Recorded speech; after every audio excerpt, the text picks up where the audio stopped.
Do you feel like you're barely keeping your head above the water in your grief?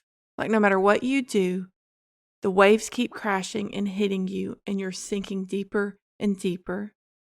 Maybe you're even wondering if you'll ever catch a break and be able to breathe. I know exactly how you feel, and that's what I want to talk about today. I want to share 3 ways that will help you kind of get your head above the water when you feel like you're drowning in your grief. I pray this episode blesses you. Welcome to Unlocking Joy After Grief. My name's Courtney, wife, mama of 6 kiddos, one in heaven waiting for us, and that's why I'm here. In 2017, we lost our 4-year-old son, Sam, and it's my joy to share with you everything this journey has taught me. So if you're ready for biblical encouragement, first-hand lessons, and support from a fellow grieving mama, then let's lace up our shoes and begin walking this road together. There's a reason that people use the analogy of waves of grief, because that's what it feels like sometimes. Like you'll be sitting there fine, and then a wave of grief will hit you that will knock you over. And I know I've used this story on this podcast before, but I wanted to bring it here again in this episode because it fits perfect. One time I was at the beach, and I was in the ocean, and I was facing the shore, so my back was to the ocean, and I was watching my kids play and everything.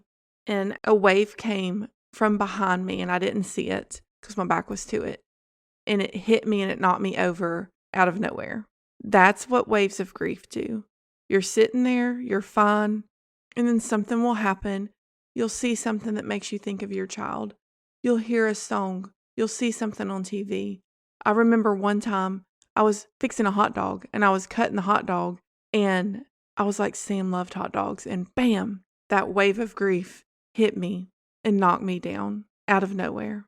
And sometimes, especially early in your journey, it can feel like the waves of grief never stop. It's like one after another after another. They just keep hitting you over and over and over again. And you're like, I just need to get my head above water so I can take a breath because I'm drowning. And that's what I want to talk about today. 3 different ways that when you feel like you're sinking in your grief, when it's starting to overwhelm you, 3 ways that you can get your head back above water so you can take a big breath in and be able to rest. So the first thing, and if you're a longtime listener of this podcast, you probably will not be surprised on this first thing, but I can't talk about drowning in your grief and ways to get out without talking about my lifesaver verse. If you're not new and you're a repeat listener, then you know what this is. But for all my new listeners, I'm just briefly going to explain what a lifesaver verse is.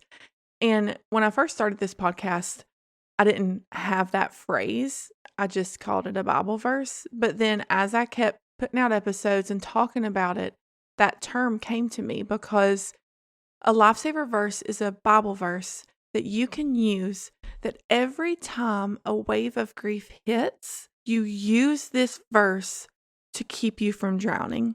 So it's the lifesaver, like the thing that the lifeguards throw out when someone is drowning, and you hold on to it, and it literally keeps your head above water.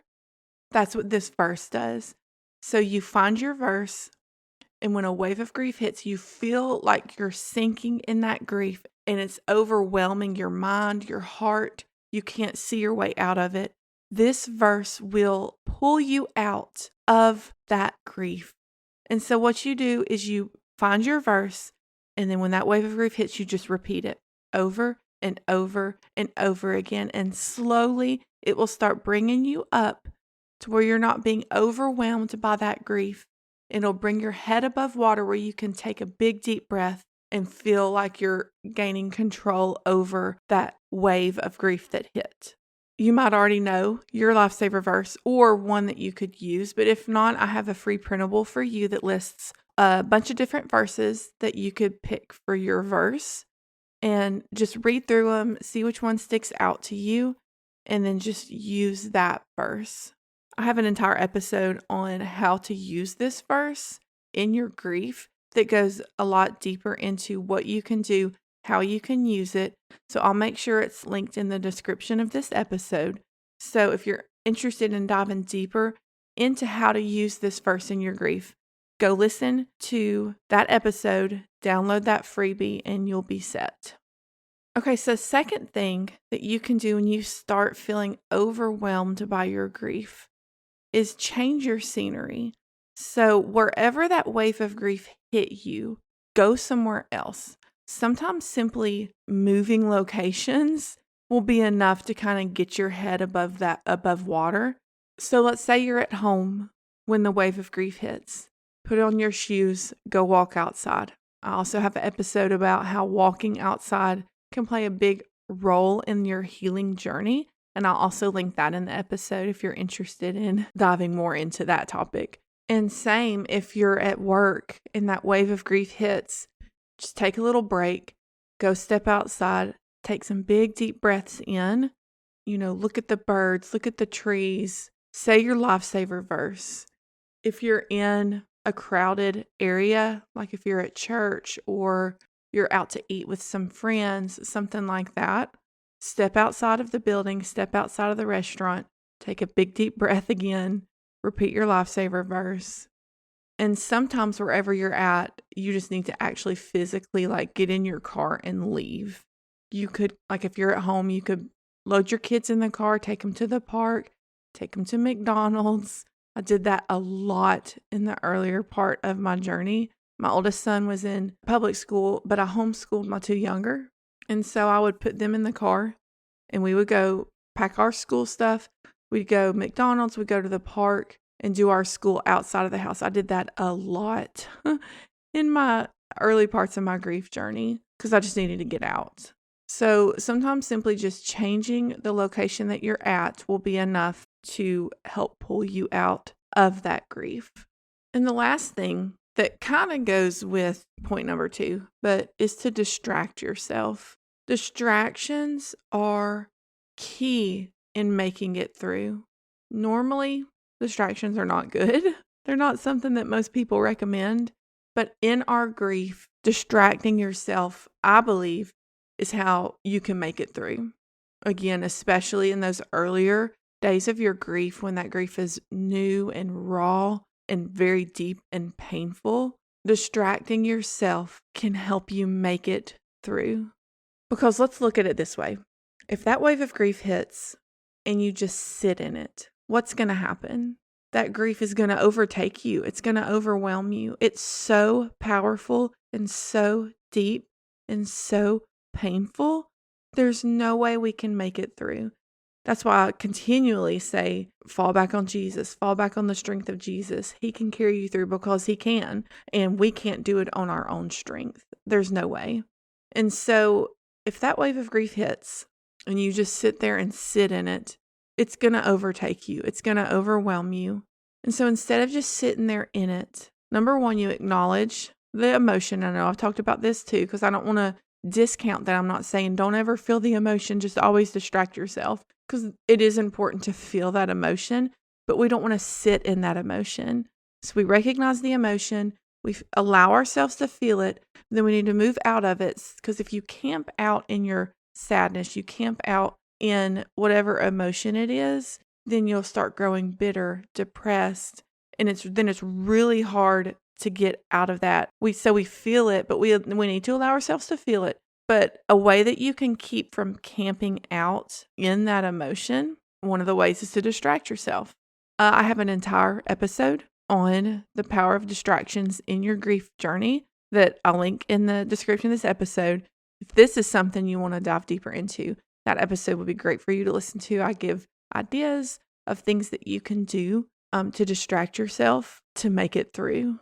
And again, I want to say distractions are a good thing. It's not cheating. It's not taking the easy way out. It's surviving.